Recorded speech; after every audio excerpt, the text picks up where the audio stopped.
sometimes we're just in a situation that we can't make big changes to immediately because we've decided that certain things are important to us. Okay?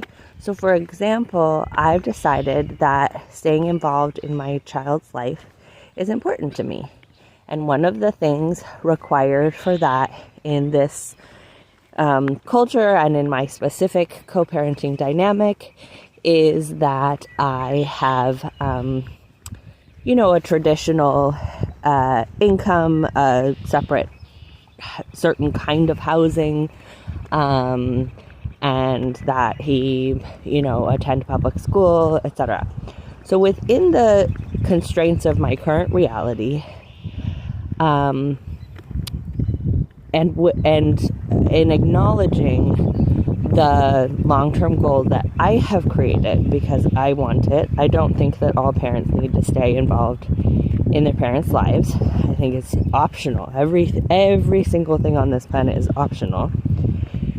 So since I have decided to take that option for the time being, I don't know what I'll decide tomorrow, but for the time being, I've decided to take that option. So within that reality, I now have some clarity around how I want to interact with certain things. So I decide to right now have a, work for money type of situation.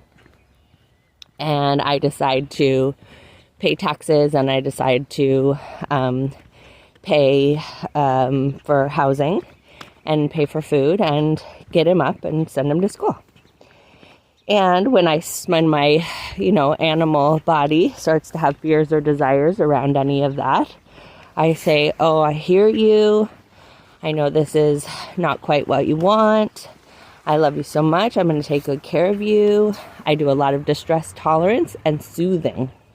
So I have a whole playlist, a DBT playlist on this channel that has all the distress tolerance skills from DBT. I really encourage you to check that out. And I have a self-soothing kit, and I talk about self-soothing. I talk about accommodations. What can you take off your list? What can you change, right? How can you make it as comfy and cozy as possible to move through something that's hard? Because as people in this construct, we are going to have challenging things that both our fears and desires are not going to line up with, or not going to be happy about. And we can certainly just jump off a cliff if we feel like it. But if we decide not to, there's lots of little things we can do